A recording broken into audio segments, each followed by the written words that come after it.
Welcome to Journey into the Mystic, a podcast where we uncover the powerful intersections between the mystical and Eros.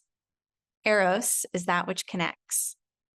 Each episode delves into themes of liberation, healing, and connection, guiding those seeking deeper self-understanding and richer relationships. We explore practices and philosophies that unlock new dimensions of being, diving deep into mystical states and their significance for liberation and healing. Mystical states are marked by profound changes in perception, thought, and emotion, offer experiences of unity, timelessness, and deep insight. They are often described as ineffable. Whether induced by meditation, prayer, flow sports, psychedelics, orgasmic meditation, or spontaneous occurrences, these states evoke feelings of transcendence, profound connection, and a sense of oneness. Join us as we explore the path to the mystical state through in-depth discussions, expert interviews, and personal stories, offering insight, inspiration, challenges, and of course, humor at every turn. I am your host, Rachel Pelletier, an erotic practitioner and explorer of mystical states for over 18 years. I bring a wealth of knowledge and compassion to the podcast. As a licensed advanced drug and alcohol counselor, certified clinical trauma professional, and with training in psychedelic-assisted therapy and integration, I walk with people through addiction and trauma, reminding them what they think is wrong with them is often what is most right about them. I have a passion for rewilding humanity and love all things wild. Each episode is infused with a unique perspective. Join me on this journey through mystical exploration and liberation. And we are back this week with one of my favorite humans, Dr. Andrew Newberg, where we will explore the profound aspects of mystical experiences, particularly in meditation and orgasmic meditation. So a little bit about Dr. Andrew Newberg. So he released a book in the summer, God, Sex, and the Brain, which you can purchase on Amazon. He is the director of research at the Marcus Institute of Integrative Health and a physician at Jefferson University Hospital. He is a board certified in internal and nuclear medicine. His research focuses on the relationship between brain function and various mental states, particularly religious and mystical experiences, and has included brain scans during prayer, meditation, as well as studies on aging, dementia, and other neurological disorders.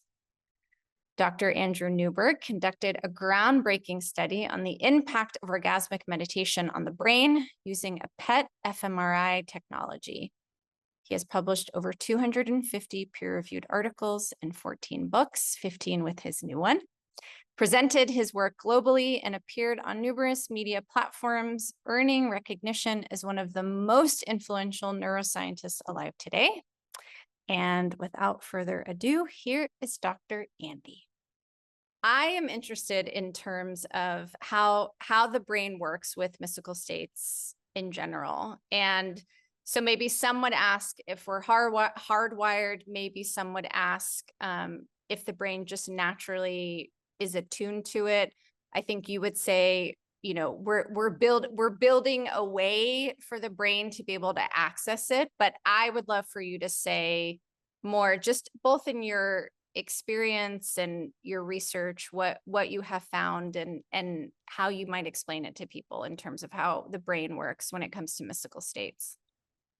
Well, I think that there's a variety of specific ways of saying it. I guess the way that I typically describe it is that our brain works in such a way that makes mystical experiences relatively available to us. Obviously, we don't just, in general, we don't just have mystical experiences walking down the street, although that does happen from time to time. But it is something where, it seems that if we kind of get our brain into certain states and through different practices and so forth, that we can, facilitate these kinds of experiences in different ways. And I mean, part of the big step back point too is, how are we defining what a mystical experience is? And we've looked at many different hundreds, if not thousands, of different kinds of experiences that people have had. And we tend to, my colleagues and I tend to sort of talk about it as spiritual experiences, of which mystical experiences are Yeah. a type. Um, Mystical experiences tend to be defined a little bit more specifically as a sense of oneness, a sense of connectedness, a sense of self-loss sometimes, where you have this overwhelming feeling of those elements of the experience. And so, in fact, in a book I published several years ago called How Enlightenment Changes Your Brain, I talked about how some of the core elements of these experiences, which include that sense of unity and connectedness, is obviously a very fundamental part, a sense of intensity, that these tend to be particularly unusual experiences. They're the most of, kind of experience that a person has had, but the most can refer to different things. So it could be the most intense feeling of love. It could be the most intense feeling of oneness. It could be the most intense feeling of joy. It could be, so it could be emotional, it could be cognitive, it could be sensory. But it's something that kind of differentiates that experience from the everyday experiences that we have. So that intensity is an important part. There tends to be a sense of clarity that people derive from these experiences, that they feel that they understand the world in a way that they hadn't done before. And so, it kind of changes the way they think about the world. Then there's a feeling of surrender, a feeling that they're not actually the ones making it happen, but it's something that is kind of happening to them. Now, of course, there's kind of a combination. It's a little bit of a push-pull, because people are often striving for these experiences, but there is this sense that at some level, you get kind of carried along for the ride as far as the experience goes. And then the last element is really the kind of transformative piece to it, that it feels like it kind of has transformed you as an individual. It's almost the after effect, so to speak, of the mystical experience. So those are the elements that we often talk about in terms of enlightenment experiences, mystical experiences. But there really is a range of these kinds of experiences that we see. And so, and they can, even though we talk about a sense of intensity, there seems to be a range of that. There seems to be a sense of oneness. There seems to be a range of that. We can feel anywhere from completely separated from the entire world. We can potentially perceive ourselves to be somewhat connected to a group of people, the group of people who are participating in a practice or a ritual with us. Then you get to sort of more profound feelings of oneness or connectedness, maybe with all of humanity, or maybe with with the universe or with God or something like that. And then often to a sense of just everything becomes kind of one. So there are these kind of ranges, and that in and of itself is kind of interesting too, because we have to start reflecting back on where do these different elements connect to the brain, but also does it help us to understand this continuum of these experiences, which seems to be part of that process. So, but ultimately, as we look at the brain, as we look at what people describe in terms of these experiences, so when we look at the brain itself, we can start to try to link up certain areas of the brain to these kinds of experiences. So oftentimes we talk about the parietal lobe in the back of the brain that is involved in our spatial representation of ourself. And we have hypothesized many years ago that when people have mystical experiences, intense spiritual states, that there's a decrease of activity in this parietal lobe, and that as that area of the brain kind of quiets down, you lose that sense of self, you lose the sense of connectedness of objects in the world. And so, and again, arguably speaking, then there's kind of this progressive process that as the parietal lobe continues to decrease, you would get progressively a greater and greater sense of oneness or connectedness.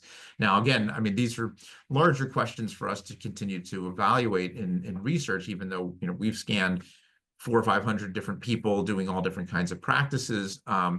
To sort of really tease out those kinds of continuums is challenging. And ideally, the more we can do, the more research is done, the more we'll understand that. But when we do kind of look at how our biology operates and how our brain kind of connects with different practices and rituals and so forth, to me, it does seem that the brain very easily can have these kinds of experiences. And in that regard, it seems to be kind of built into how our brain is working. How it got there in and of itself is obviously, an interesting question, which can either have a spiritual answer. Obviously, if we are having mystical experiences with God, it would make sense that God would create us with a brain that would have this ability. But also, as I expand upon quite a lot in our book, Sex, God, and the Brain, I talk a lot about the evolutionary basis of this and how the process of sexuality and mating and those kinds of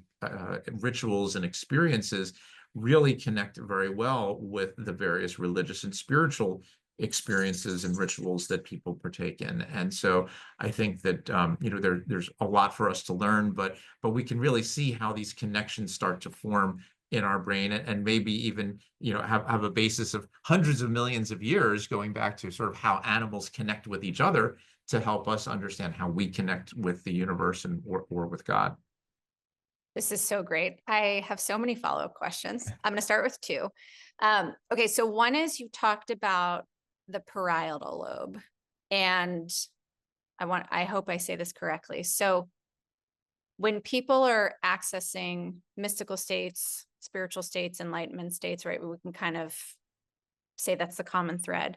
The parietal lobe shrinks. Is that right? Well, it decreases decreases its activity. Yeah, okay. exactly. So then if someone has an ongoing practice, and then I'll connect this to my second question, which is around sexuality and the rituals related to sexuality. So say someone has an ongoing practice, and that practice is based in sexuality, let's say like orgasmic meditation. Would you, out of the gate, let's say, see a decrease in activity in the parietal lobe? Like when you would start, let's say at a baseline, would the activity already be decreased? I don't know if it's like a training thing where it's, if you do it sustained over time, the activity is less than it would be if you didn't have a practice or you didn't have a sexuality based practice. Well, so this is where the brain starts to get very complex. Okay. So, I mean, you mentioned the concept of training, and I think that that's a very important point. And so the brain, and I like to use the analogy of a muscle. The more you lift weights with the muscle, the bigger it gets and the stronger it gets. It can do more. So, with the brain, it can be somewhat similar. The brain, there's evidence, for example, that certain meditation practices which are involved with highly focused attention, that concentration actually is associated with another area of the brain, the frontal lobe. We turn on our frontal lobe when we're concentrating. And so we might expect to see our frontal lobe become more active. And actually, evidence suggests that long-term meditators of concentrative practices have bigger frontal lobes. They literally have thicker frontal lobes, just like a muscle gets bigger. Now, this has led me to think a little bit more about the complex interrelationships between the brain and training and what happens to us. The analogy of the muscle lifting a weight is a good one, but it's a little bit more of a brute force one. Yes, if you lift weights, the muscle gets bigger. Right. But does it work better? So working better depends on what you want the muscle to do. So if all you do is lift weights and then you grab a tennis racket and go out on a tennis court, you don't suddenly become a good tennis player. You have to practice tennis. And the more you practice tennis, your muscles don't necessarily always get bigger, but they get better and more efficient at hitting a tennis ball. And they get quicker, and they get into the position correctly and so forth. And in fact, there's some evidence even in the brain as well, so that there's been some studies, for example, of very high-level mathematicians. Mm. They use less of their brain when they're solving math problems than somebody like you or I might use, Oh, interesting. because their brain is more efficient at it, Right. And so, again, just like a muscle, it's not just the size, but it's how it works and how efficient it becomes. And so when you get to any kind of practice, and whether it's orgasmic meditation or yoga or other types of meditation practices, what I think happens is that the brain is altered by this process. And we certainly have evidence of that. We've seen it in our studies of orgasmic meditation. We've seen it in our studies of other practices, including longitudinal practices, where we take people who've never meditated, and then we see, how their brain is different even at baseline. Mm. But what I think that does is it kind of sets a person up to be more efficient, if you will, or be more predisposed to having the experiences that are the goal of the practice. And so the more you do orgasmic meditation, as our example, the more likely you are to have very profound experiences, or at least, very intense experiences that are typical of that practice. Now, that may be a different kind of experience than you get if you were to become, a nun and do Right. Catholic prayer all day long. But presumably then their brain is kind of changing in a way that facilitates prayer and facilitates the experience that they have with prayer, and the feeling they have, the connection that they have with God, for example. And we have seen some interesting evidence about this, because so one other little subtle piece to all of this, which has not been fully established yet, but it's been one of my hypotheses based on our data, is that it may actually not be that the parietal lobe is decreased, but the dynamics of how that decrease occurs, meaning Oh, that, interesting. yeah. So, and the example that I have is actually more with the frontal lobes, because this is what we've talked about that a little bit more, and we have a little bit more evidence of that right now. That, as I mentioned, there's evidence to show that long-term concentrative meditators have thicker frontal lobes. We've shown increased activity in the frontal lobes in long-term meditators versus non-meditators.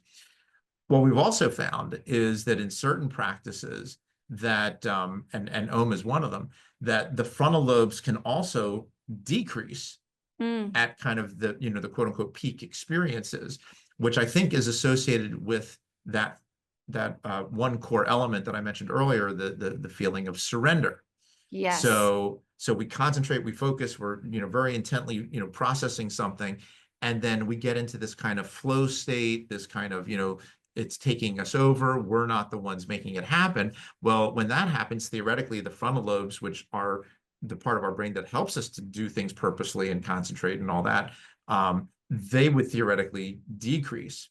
And so the analogy that I started to use there was that, let's say you had a ladder, and you climbed up 2 rungs of a ladder, and then you jumped down. Not much would happen. So you sort of increase your frontal lobe a little bit, and then you drop down a little bit, maybe a fun little feeling, but not Right. very much. What if you were to climb, up a Right. 10-foot ladder and then jump? Well, Right. now you're going to feel something when you hit the ground. And then what if you were to put that ladder next to an emptied swimming pool? And so you climb up 10 feet, and then you jump down into a swimming pool that's 10 feet deep, and there's no water there. And so you literally fall 20 feet. Now you're, something very dramatic is now about to happen. So it may not necessarily be, where the brain is at a given moment, but how it's changing, and that we may be experiencing the changes that we're seeing in the brain, that are what we really feel. And the last analogy that I always thought about, that I'll throw out there, is that when you're sitting in an airplane, for example, when do you feel the airplane moving?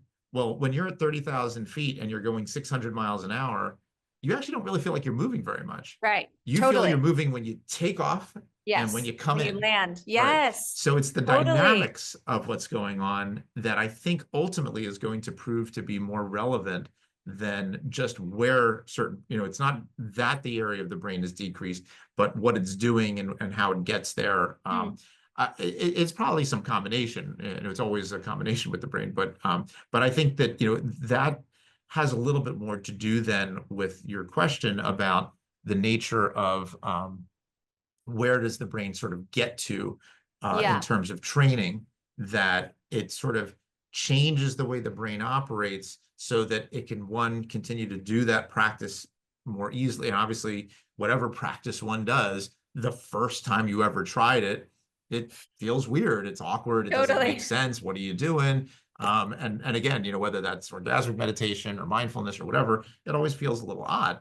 Yeah. Then, 5 times in, 20 times in, 50 times in, then pretty soon it gets very natural. And then, at some level, you start to experience other things because you're no longer even focusing on the practice itself. It sort of becomes something that is, automated in a bit of a way. And that leads into some of that feeling of surrender and some of these other things starting to happen. And so I think that again, it becomes very complex, and there are lots of different, you also then get into the sort of the networks of the brain and the different interconnections between the frontal lobe and the parietal lobe and the emotional centers of the brain and the sensory areas of the brain. So, depending on what one does, there are many different ways of engaging the brain in these kinds of practices that lead to these kinds of experiences.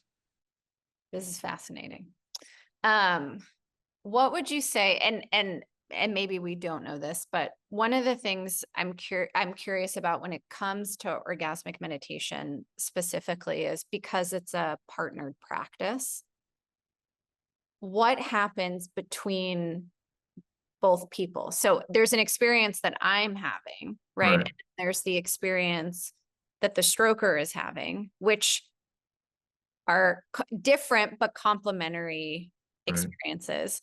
And then there's the shared experience. And so I'm wondering if you can speak to what you saw in terms of each individual, right? So in the stroker and the strokee, and then what, if anything, did you see in the combination of the two? Because, one of the things I'm fascinated by is, a lot of these, and I know this for myself, right? Like I do yoga, I do meditation. I also, not currently, but in the past, am an advocate and a practitioner of psychedelics, right? But for the most part, unless I'm in a group, they're individual experiences.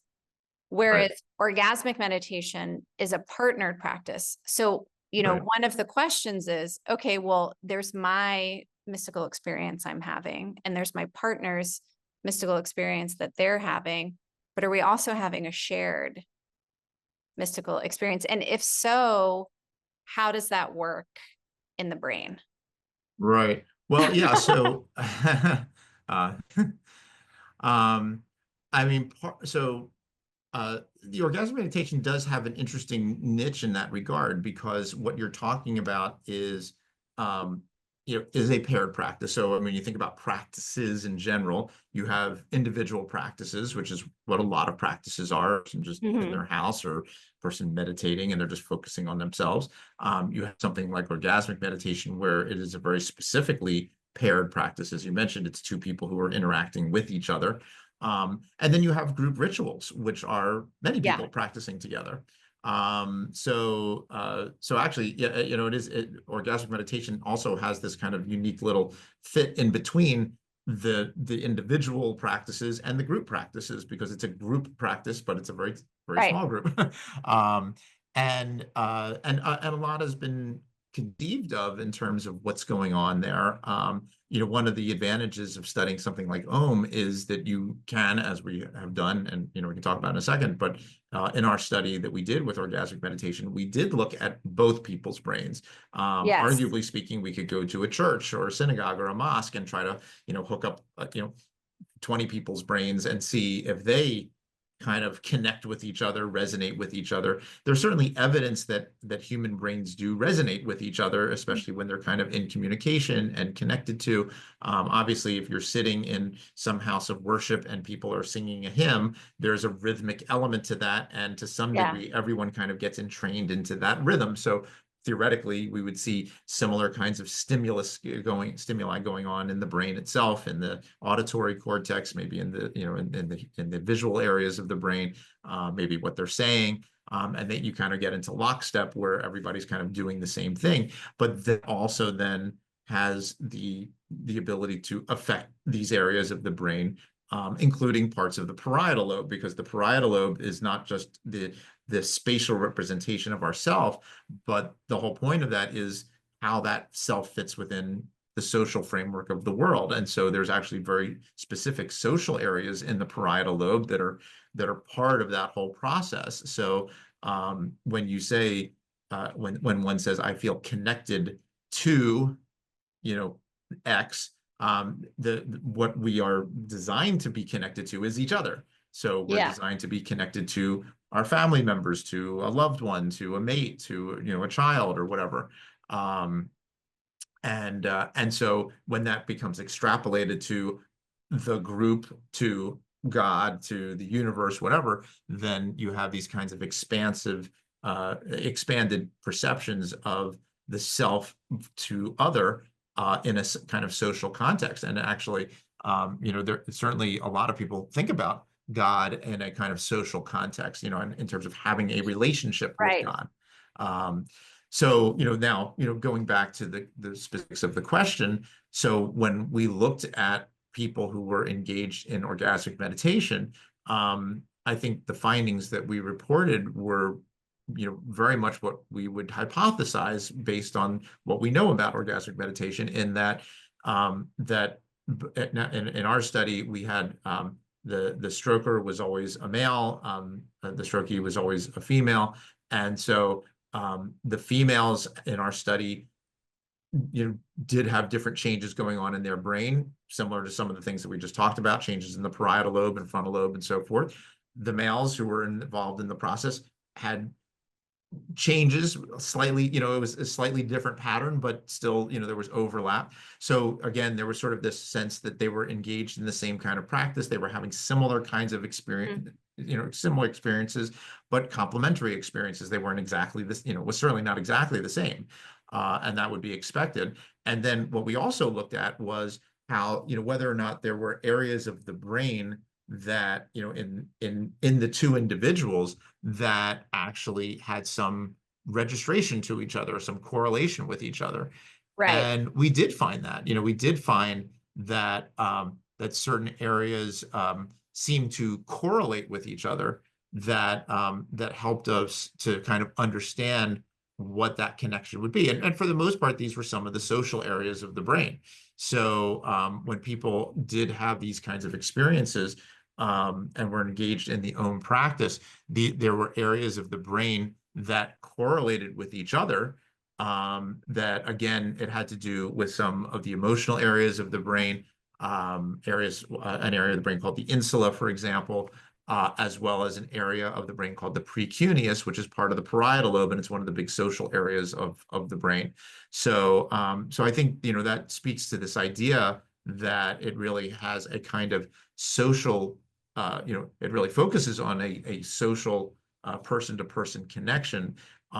That's very interesting. And then, of course, now the next study, so to speak, would be, do we see that same kind of thing when we look at larger groups, or maybe even in individuals who are having a kind of personalized experience? And that in and of itself is interesting, going back to the early question that you asked about mystical experiences, which is that some of them have a very personalized flavor to it, that, I am having a relationship with God.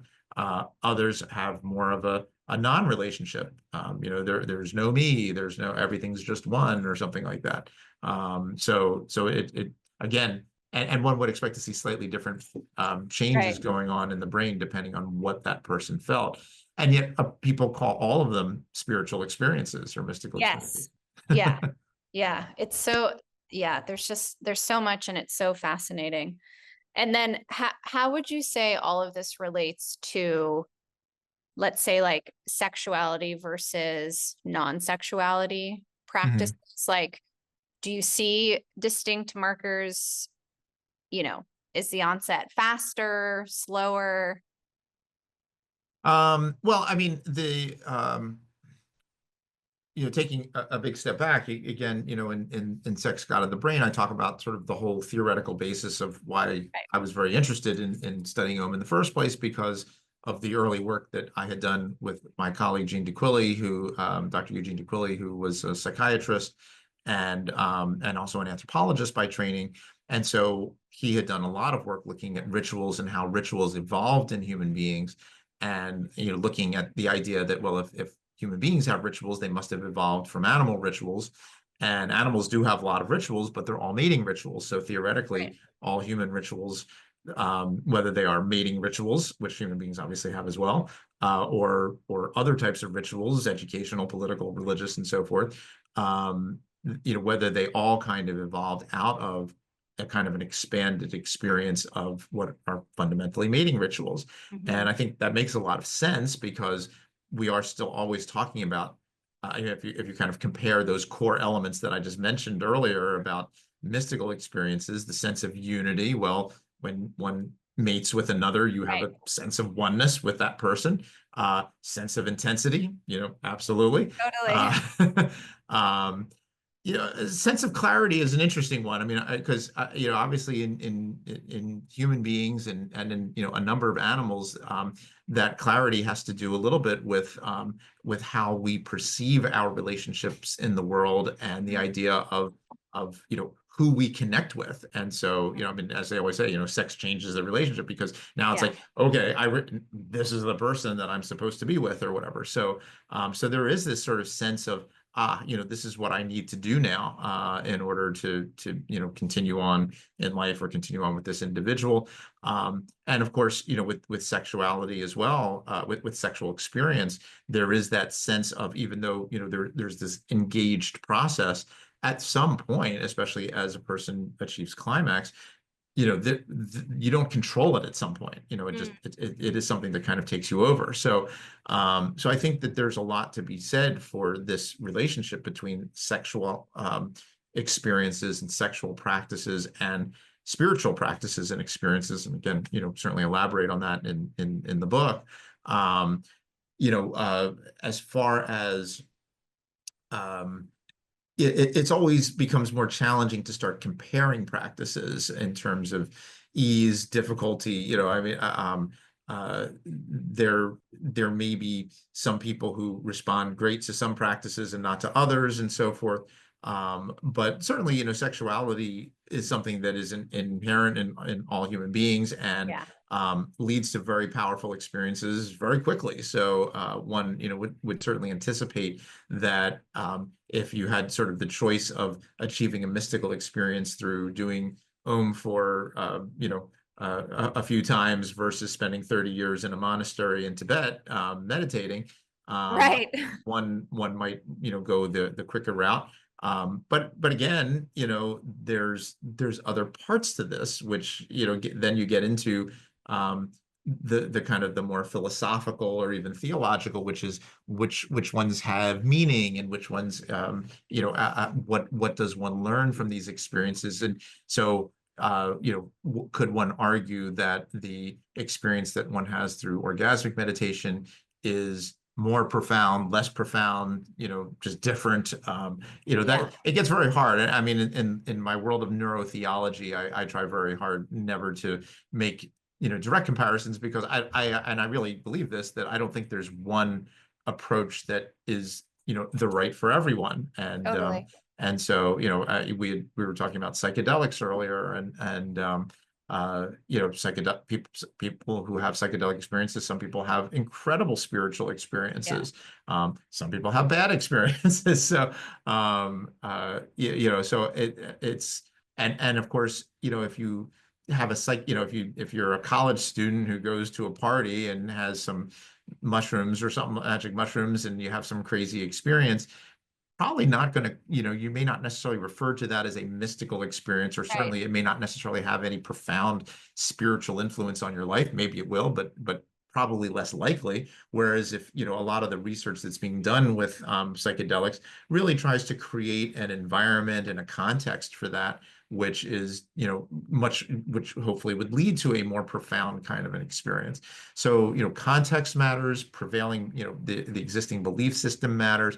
And then, of course, the practices themselves can certainly have a very, powerful impact depending on the person and how it's done and when it's done and so forth. So, but yeah, I mean, I think that given what we know about sexuality and the ability to create very, intense stimulation in a relatively brief period of time, it certainly makes sense that that this could be an avenue that can help people achieve these kinds of experiences in a relatively short period of time. But there's more to it than that always, and it's Yeah. it is what it's what people do with it, and it's how people think about it and how they put it into their own metaphysical or Context. or physical Totally. perspective of the world and all that. So there's a lot left for us to learn and that in and of itself, in the world of neurotheology, it's not just about the experiences, but then it goes into, well, what do people make of them?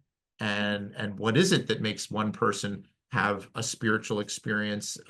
We saw this in this survey that we ran of people's spiritual experiences. Some people would have it and they would be, I need to go back to my, Catholic roots. I've got to become a very intense Catholic. And then other people who are also Catholic would say, it was like nothing that Catholicism ever taught me. I have to go in a completely different direction. So again, what's going on in the brain of somebody who says, I got to go in this direction versus I got to go in a different direction.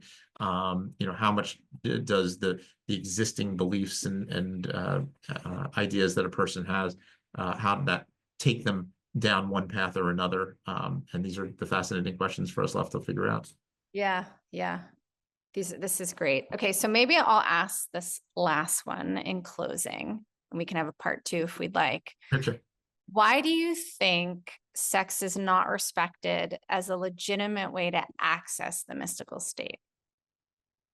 Well, I think the argument that I made in Sex, God, and the Brain, which is I would stand by, and I think is probably a pretty reasonable explanation for that, is that I think that there's trepidation over the fact that if based on what we're finding with orgasmic meditation, what describing from a theoretical perspective in terms of the evolutionary basis of these different experiences and practices, that that sexuality and spirituality appear to be utilizing the same or extremely similar neurobiology. And so I think there's for the traditions that have kind of moved away from sexuality, I think they perceive sexuality as a kind of threat. It's kind of usurping that biology. It's sort of it's distracting you from the true spiritual state.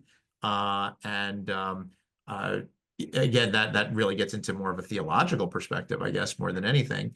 And then, of course, there are other traditions that say, well, wait a minute, this is an inherent power and energy of us as human beings. Let's use that to get into our spiritual experiences and into our spiritual states. Yeah, and so I think that while there are traditions that have tried to embrace sexuality, the idea that there is this kind of concern about usurping, as I said, the same, that it would somehow deflect us and distract us from finding what is the true spiritual meaning of different experiences. So I think that's probably the issue. And I think that the more research can be done, just like with psychedelics, Right. when people started to ask people what these experiences are, and we published, my colleagues and I published an article when we did our survey of the psychedelically related experiences versus the non-psychedelic experiences, and there was tremendous similarity between them. So, which again, who's to say that one kind of an experience is better than or worse than another? I think a lot really depends on how it affects that individual person and what they take from it and what they do with it.